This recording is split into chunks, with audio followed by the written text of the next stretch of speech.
Let me just begin by saying that the sermon and service title that I advertised in the newsletter, that's not the sermon you're going to hear this morning. With Linda's urging and the urging of a number of you, I decided to go in a different direction. So let me begin by saying that I completely agree with Linda that our congregation needs to say and do something. I have felt that way since the tragic events of October the 7th, 2023, when Hamas launched a murderous assault that took the lives of 1,200 Jews, injured and traumatized countless others, and took hundreds hostage, some of whom are still being held captive. The attack of October the 7th was the deadliest day for the Jewish people since the Holocaust, and the wounds it inflicted, both physical and emotional, will undoubtedly last for many years to come. My feeling that our congregation needed to respond grew as Israel responded to the October the 7th attacks with one brutal act of violence after another, killing tens of thousands of Palestinians, including countless children. In the name of national defense, Israel has committed what amounts to war crimes, and its prime minister, Benjamin Netanyahu, is in fact under indictment by the International Criminal Court. But in spite of my feelings that we needed to do something, I have remained largely silent from this pulpit, and we as a congregation have not done or said very much about the war, although I know some of you, perhaps many of you, have taken action yourselves and offered support for organizations seeking to alleviate the suffering in Gaza. I confess that when I've been asked, well, why isn't the church doing more or saying more? I've hesitated and felt at times a little defensive. As a UU minister, I've always tried to speak out against violence, against injustice, and against oppression. I've always tried to find ways for the congregation I'm serving to make a positive difference, no matter how small. But in this instance, I've struggled, feeling uncertain and anxious. As I began to put this morning's sermon together, I kept reminding myself to do my best not to repeat my defensiveness or to make excuses for my silence and inaction. The simple truth is there is no defense for silence in the face of such horrific violence, and I want to acknowledge that I have fallen short as a religious leader, as a Unitarian Universalist, and most importantly, as a human being who has a moral responsibility to stand against violence and injustice. But I do want to take a moment to share with you some of what has challenged me since the war began, and that has led me to respond, or perhaps I should say, not respond as I have. To put it simply, I have felt uncertain and stayed largely quiet because Unitarian Universalists are deeply, deeply divided about Israel and Palestine and have been for quite some time. There are some UUs who feel strongly and passionately that the Palestinian people have been colonized on land that is rightfully theirs, and that in the face of decades of oppression, imprisonment, and terrible acts of violence, it is time to free Palestine. At the other end of the debate, there are also Unitarian Universalists who feel strongly that Israel has an unshakable right to exist, a right to defend itself, and after thousands of years of anti-Semitism, oppression, and genocide, the Jewish people must have a homeland where they can be safe and free. And of course, there are Unitarian Universalists, myself included, who find truth on both sides of this debate and who are hoping and praying for an outcome that echoes Reverend Jackie Lewis's plea for a free Palestine and an Israel that thrives alongside, with freedom as well. Now, disagreement among ourselves must never be an excuse for silence or inaction. But I will say that our disagreements over Israel-Palestine are deeply felt and emotionally fraught. Over the last 10 or 15 years, for example, a number of resolutions have been put before our annual Unitarian Universalist Association General Assembly that have sought to move Unitarian Universalism in a somewhat less neutral, more pro-Palestinian direction. And each of those resolutions, until this past June, have been voted down. To give you just one important example, at the General Assembly in 2016, a resolution was put forward calling on our denomination, meaning the association, not to buy stocks in companies deemed to be complicit in the subjugation of the Palestinian people. That resolution, led to a response from the then national leader of the Reformed Jewish movement. Remember, this is the liberal wing of Judaism, who told General Assembly delegates that adopting such a divestment resolution would cause long-term damage to UU-Jewish relations and be seen by the overwhelming majority of our American Jewish siblings as, and I quote here, as ultimately an effort to delegitimize the very existence of the state of Israel. Needless to say, the debate which followed was contentious and divisive, and those on both sides left feeling hurt, and some even feeling betrayed. The resolution, although receiving a slim majority of the delegates' votes, did not receive the required 2/3 majority to be adopted. And I must say that those feelings of hurt and betrayal have certainly resurfaced since the war began on October the 7th.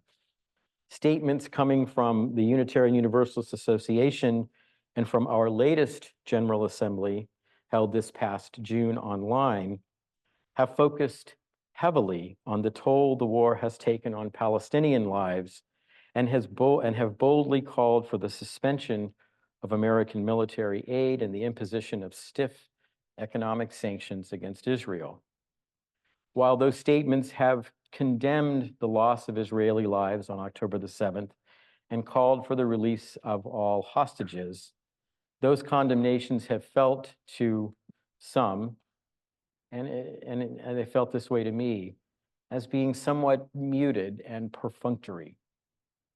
I will add that some UUs have been angered and made to feel unwelcome by what they have seen as the one-sidedness coming from our national association, and have even gone so far as to discontinue longstanding financial support for the UUA. At the same time, I think it's equally fair to say that when it comes to speaking truth to power about the decades-long human rights abuses committed by Israel in the occupied territories in the name of safety and security, many Unitarian Universalists, myself included, have remained quiet and cautious. We've allowed fear of division inside our faith to prevent us from speaking honestly and truthfully about the conflict. Other liberal progressive denominations like the United Church of Christ, the Society of Friends, the Quakers, they have been far ahead of us in terms of speaking out and taking action, although those actions have somewhat predictably strained their relations with much of the American Jewish community. So let me be clear. Contrary to my actions over the preceding year, silence is and must never be an option. As Dr. Martin Luther King Jr. once said, a time comes when silence is betrayal. You may recall that Dr. King uttered those words when he famously broke his silence about US involvement in the Vietnam War. His decision to speak out wasn't easy, and it cost Dr. King numerous white liberal friends and supporters. But after considerable reflection study, and a whole lot of prayer, Dr. King felt he had no choice but to speak out because conscience demanded it. Unitarian Universalism has a long history of social activism, a history for which I and many of us are proud. But it's important to remember that our activism has never come easy, and that we were never of one mind about virtually every stand or action we have taken, whether it was the abolition of slavery, women's rights, opposition to war, civil rights and racial justice, immigrant rights, and yes, peace and justice in Israel and Palestine. Those movements required a whole lot of discussion, learning, listening, humility, and the courage to question assumptions and challenge biases. It was hard work then, and it is certainly hard work today.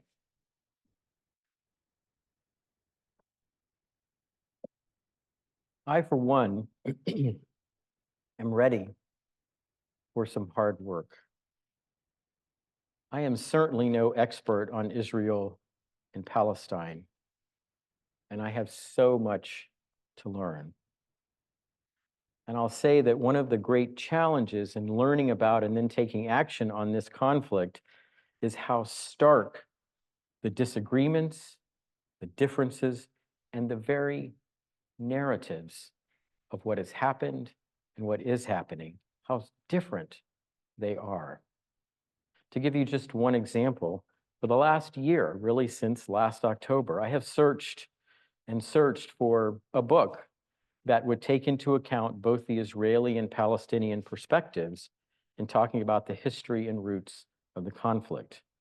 I may have finally found that book. Here's a picture of it, Enemies and Neighbors by Ian Black. I'm not recommending you go out and buy it. I'm just sort of getting started on it.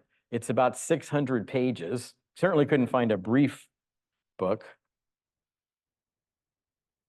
But as this author says so well, most accounts of the conflict have virtually erased the existence and humanity of the other side.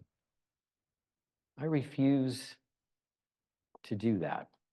So much of what is written is driven by ideology rather than evidence, condemnation rather than understanding, and a need to demonize the other rather than affirming a shared humanity.